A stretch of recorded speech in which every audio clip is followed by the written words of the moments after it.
Diga assim, neste ano ainda, eu vou arrebentar em nome de Jesus. Diga para ele assim, ó, me trate bem, porque eu posso ser seu chefe amanhã, viu? Amém? Irmãos, eu tive muitos patrões, não dá tempo de eu falar aqui, mas um deles é o Aristides. Eu trabalhei numa uma lojinha para reformar estofado. E eu lembro que o Aristides, ele viu eu abrir na marmita, não tinha carne, não tinha ovo, não tinha nada. Ele falou assim, Jerônimo, eu vou dividir meu ovo com você. Aí ele partiu o ovo dele, e aí eu fiquei satisfeito. Hoje eu sou pastor dele.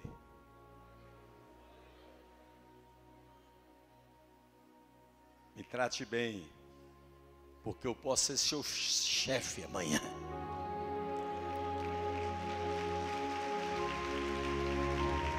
Você pode dar glória a Deus aí? Levanta a sua mão e diga assim, Ele é maravilhoso. Podia ouvir, vamos lá. Ó, em qualquer lugar do mundo, quando alguém estiver pregando a palavra de Deus, no meio das pessoas vão ter homens caudas e homens cabeça. O homem cauda, quando ele escuta certas coisas, fala assim, meu Deus, eu vi no dia errado, eu não quero ouvir isso. Isso é pesado demais para mim. O homem cabeça fala assim, meu Deus, que verdade que pode mudar a história da minha vida. Então, fica tranquilo, porque a sua reação vai definir se você é cauda ou se você é cabeça.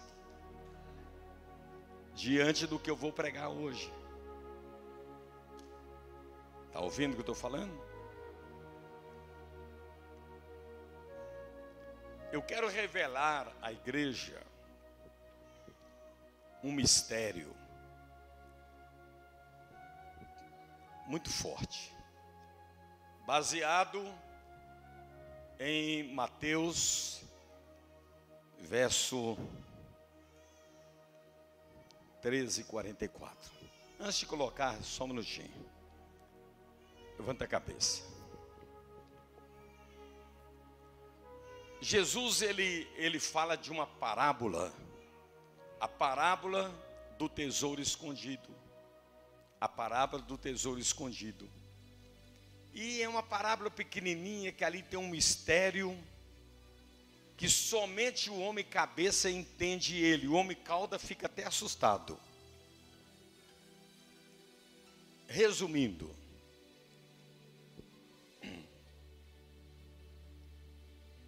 a Bíblia diz, Jesus disse que um homem entrou numa fazenda que não era dele. Ele começou a caminhar no meio do mato. E ele encontra lá no chão, no terreno, no meio do mato, uma pepita de ouro, uma pedra de ouro muito grande. Ele fala, meu Deus do céu, isso aqui vale uma fortuna. Eu não consigo carregar essa pedra de ouro com as minhas mãos. A Bíblia diz que Jesus disse que aquele homem abriu um buraco, afundou aquela pedra no buraco e depois ele cobriu aquele lugar para ninguém percebesse que ali tinha um tesouro escondido. Ele vai diretamente na casa do dono da fazenda, do dono do terreno e pergunta assim, ô moço, bom dia. Bom dia. O senhor quer vender a sua fazenda? Ele falou, eu vendo. Quanto o senhor quer nela? Tanto. Definiu o valor. Ó, então fica aí que eu vou buscar o dinheiro. A Bíblia, Jesus diz que este homem volta. Atenção, hein? Ele vai lá e ele vende tudo que ele possuía com alegria abundante. Ele vende a casa dele, ele vende os cavalos de raça dele, ele vende o gado dele, ele vende as galinhas, vende os cachorros, vende tudo que ele possuía. E a Bíblia diz que ele vende tudo o que possuía com alegria abundante. Repete, vamos lá. Ô Jesus, vamos lá. Você vê a reação. Os atleticanos falam assim, alegria abundante. Os cruzeirenses. Vamos lá, 1, 2 e vamos lá. A Bíblia diz que ele vende tudo que ele possuía, com uma alegria abundante. Por que ele vende tudo e ele vai lá e compra o terreno? Porque a visão dele não estava no sacrifício, estava no resultado. A mente dele, os olhos dele estavam lá na pedra de ouro.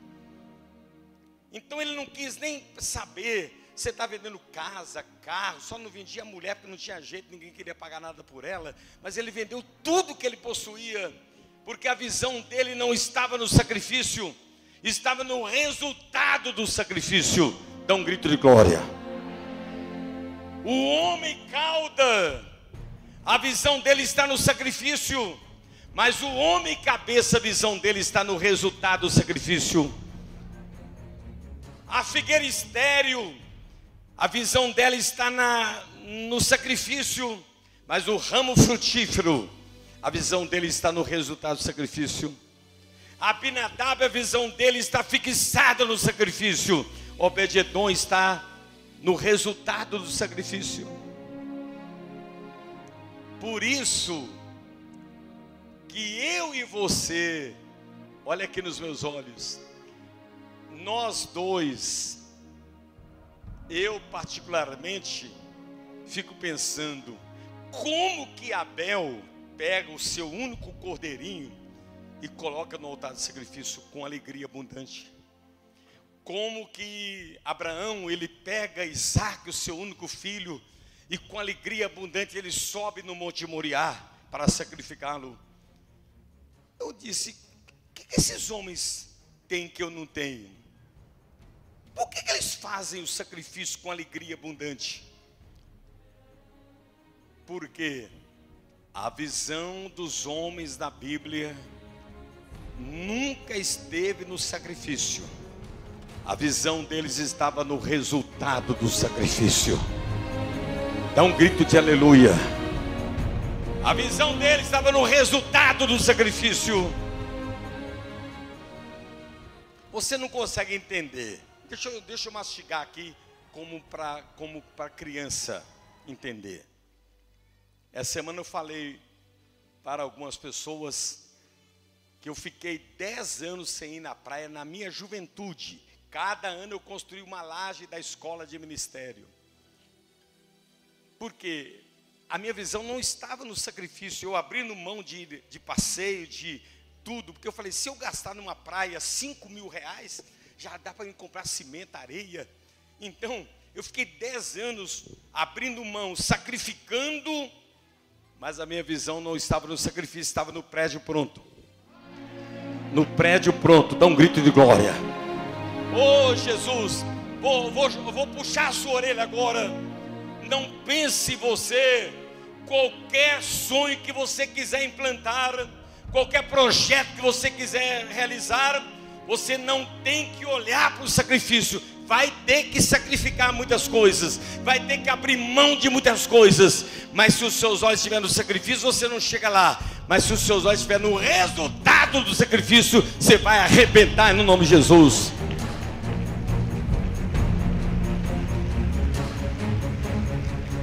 Oh Jesus, dá um grito de glória. Então olha bem cedo a igreja.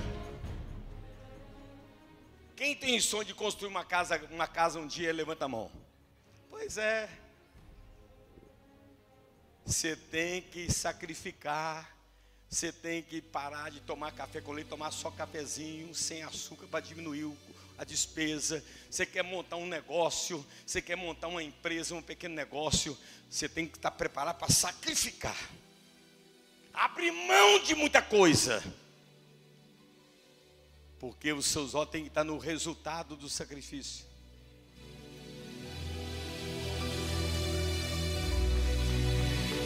É aquilo, olha bem, É aquilo que Deus ensinou a Abraão. Abraão, erga os olhos e veja, o que você vê, domine.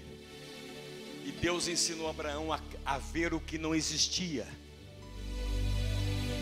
Ensinou ele a ver o que não existia. Ensinou ele a ver o que não existia. Dá um grito de glória. Diga assim, para mim já está pronto. Por quê? Porque a sua visão está no resultado, não está no sacrifício.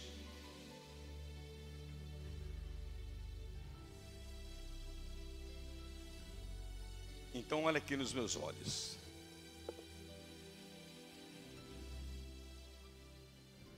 Põe lá, Mateus 13, 44. A história do tesouro escondido. A visão daquele homem não estava no sacrifício, estava no resultado do sacrifício. Olha que Jesus disse: o reino dos céus é semelhante a um tesouro no campo, o qual certo homem, tendo achado, escondeu. E com alegria transbordante, vai e vende tudo que tem e compra aquele campo. Dá um grito de glória. Agora, olha aqui nos meus olhos. Jó 2:8. Põe aí para mim. Jó é colocado sobre o monturo. O que é monturo? É o lixão. Toda cidade tem um lixão. Você vai aqui em Contagem, quando você passa na Via Expressa, você vê lá na montanha o lixão da cidade. Toda cidade tem um lixão, aonde se coloca a podridão da cidade naquele lugar. A Bíblia diz que Jó, olha bem, o Jó, atenção olhando nos meus olhos, ele perdeu toda a riqueza do mundo e se tornou o homem mais pobre do mundo. A mulher dele disse: Jó, suicida, é melhor você morrer do que continuar sofrendo. Ele perdeu num dia só 10 filhos, 10 caixão diante dos olhos dele. O corpo dele foi tomado de tumores, de câncer. Cada cantinho tinha um tumor. A Bíblia diz que o mau cheiro que exalava do corpo dele era distante. Ninguém conseguia chegar perto dele, a ponto de pessoas serem obrigadas a tirá-lo da casa dele e levar ele lá para o lixão, para o monturo. A Bíblia diz que ele foi colocado em cima das cinzas, do pó, do lixo.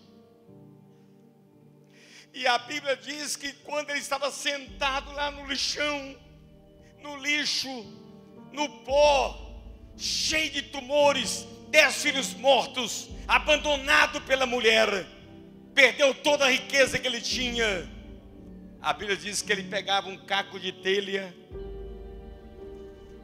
ele raspava o corpo dele, ele pegava os tumores e ia fazendo assim, ó, para ver se aliviava a dor, e o gemido da dor dele ecoava a quilômetros de distância. Deus, está doendo muito.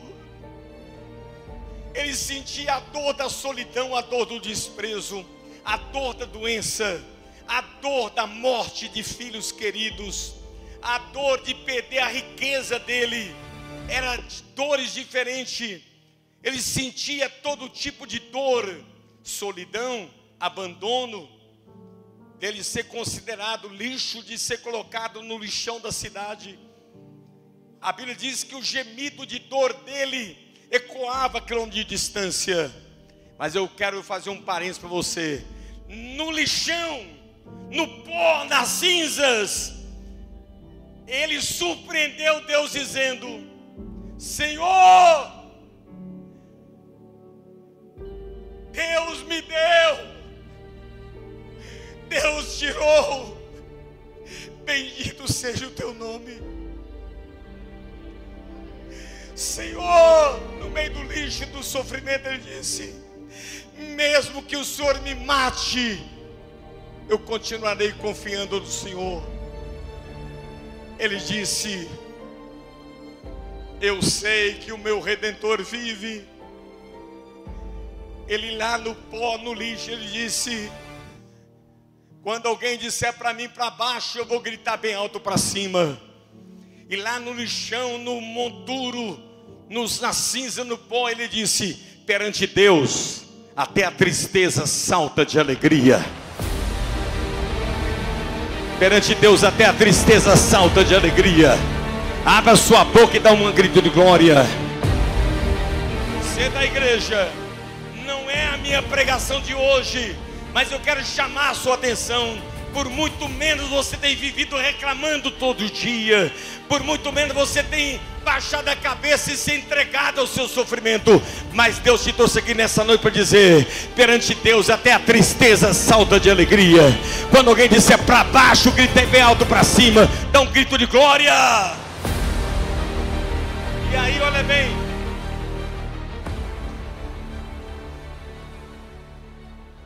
ele surpreende Deus no meio do sofrimento. Agora olha o que Deus fez lá em Gênesis 42, 7, 8, 9 e 10. Está preparado para ouvir? O seu comportamento no meio da tragédia vai trazer Deus aqui na terra, ou vai trazer o diabo para acabar de afundar você. Então, depois que Deus viu o comportamento dele no lixão, no meio do pó, da cinza, da tragédia, Deus, ele vê o comportamento dele, porque o diabo tirou tudo dele, mas o tudo de Jó não era o dinheiro dele, não eram os filhos dele, não era a esposa dele, o tudo dele era Deus, e o diabo não podia tirar Deus da vida dele. O diabo não podia tirar Deus da vida dele. Dá um grito de glória. Eu estou esperando você ficar de pé e dar uma rajada de glória.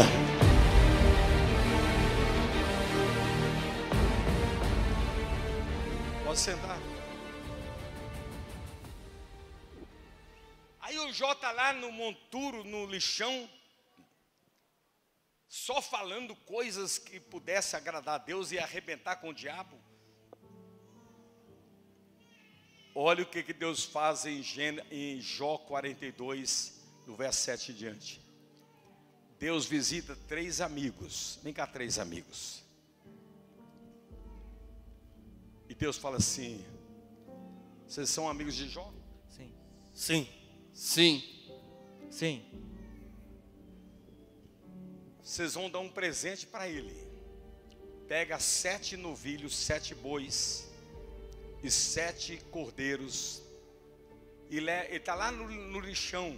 Leva de presente para ele 7 novilhos e 7 cordeiros.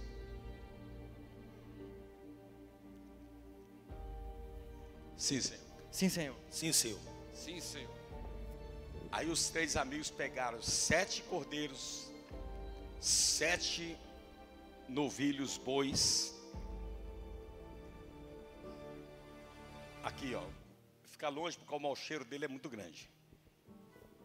Ô Jó! Ô Jó! Jó! Deus falou para nós. Deus falou para nós. Te dá de presente. Te dá de presente 7 bois, 7 bois e 7 cordeiros. e 7 cordeiros.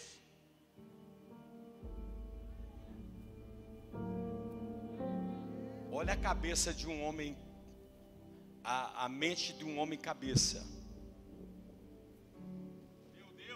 Meu Deus, Deus está me dando a oportunidade Deus está me dando a oportunidade de voltar ao altar do sacrifício. de voltar ao altar do sacrifício. Se eu sacrificar, derramar o sangue dos 7 bois e dos 7 cordeiros, Deus vai cumprir na minha vida o milagre da restituição em dobro.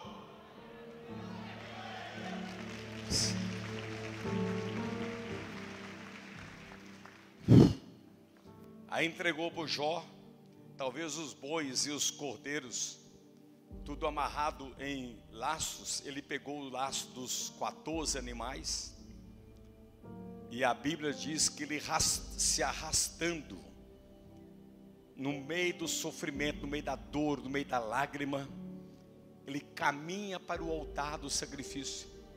E eu posso ver o diabo desesperado, o diabo endemoniado, dizendo assim: não, não, não. Se ele colocar os bois e os cordeiros no altar, Deus vai descer do céu e vai devolver a ele tudo que eu tomei dele. A Bíblia diz que ele, arrastando no meio de tumores, no meio de lágrimas, no meio de dor, no meio de abandono, no meio de solidão, ele vai lá e ele consagra os 7 bois e os 7 cordeiros. E aí Deus desce do céu e escreve Jó 42:10. E Deus mudou a sorte de Jó e fez ele ficar rico novamente, e restituiu a ele em dobro tudo que ele perdeu.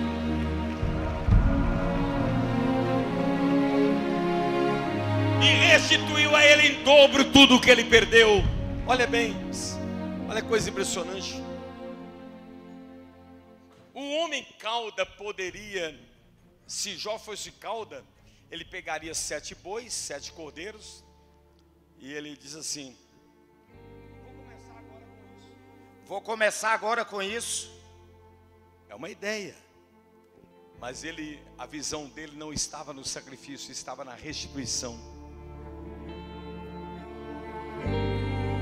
A visão dele não estava no sacrifício, estava na restituição. A visão dele não estava no sacrifício, estava na restituição. Eu estou esperando você dar um grito de glória. A visão dele não estava no sacrifício, estava na restituição. A visão dele estava no resultado do sacrifício. Agora, olha aqui nos meus olhos.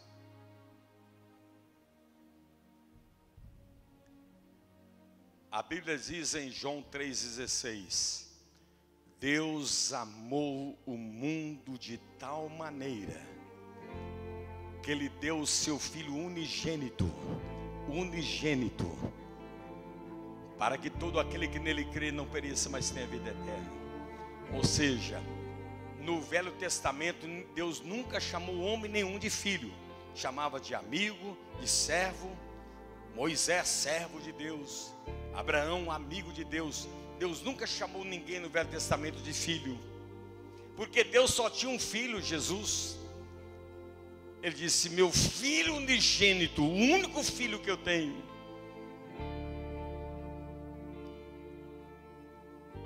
O que Deus fez?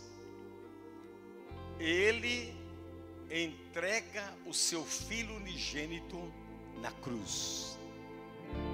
Na cruz.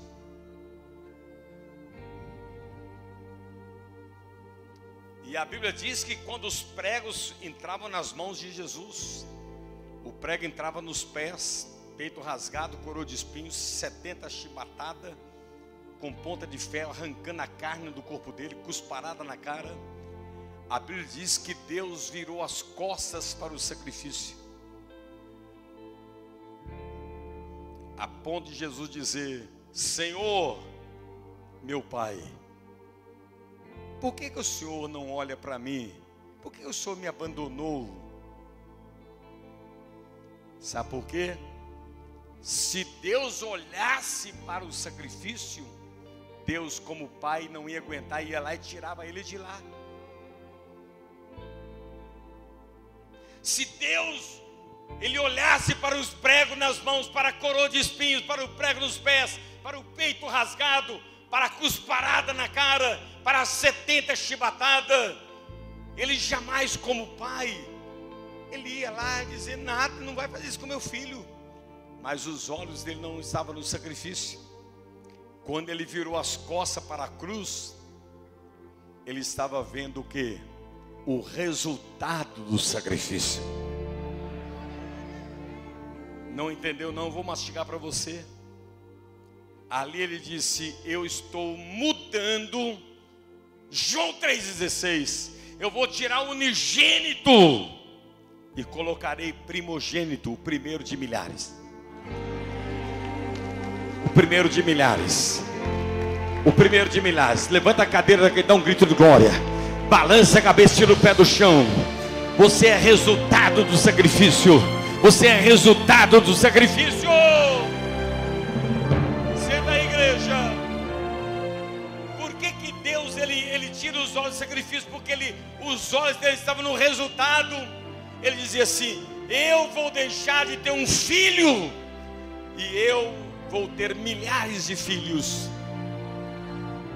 Vai hoje no Uruguai, tem filhos de Deus no Uruguai. Vai no Paraguai, vai na Argentina, no Chile, na Bolívia, Colômbia, Peru. Vai em qualquer canto, vai lá na selva amazônica. Vai lá onde é que o vento ajuda o cisco.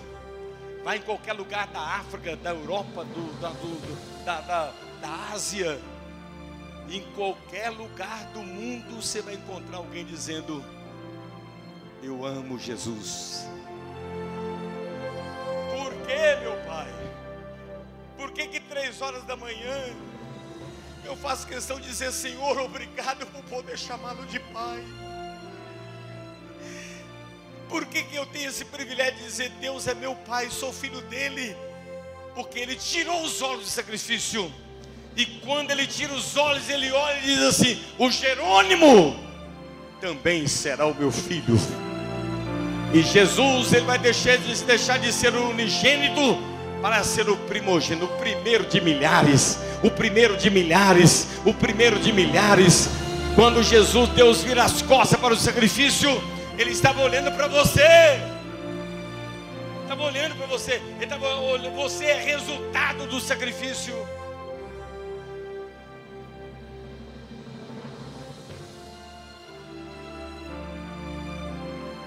Então,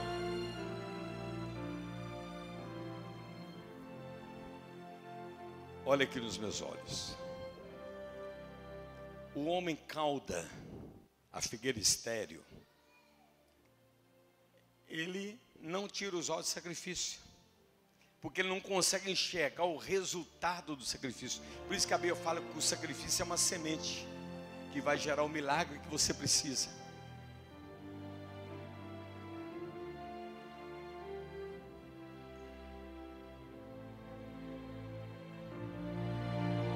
Compreende?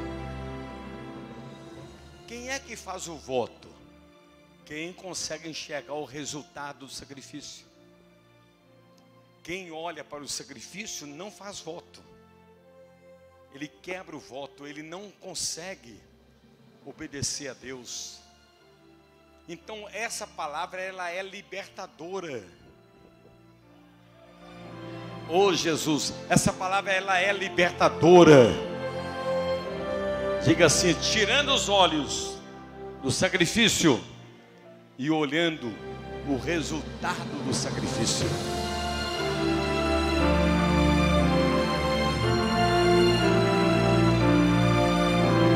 Dá um grito de glória, dá um grito de aleluia. Abra sua boca e dá glória.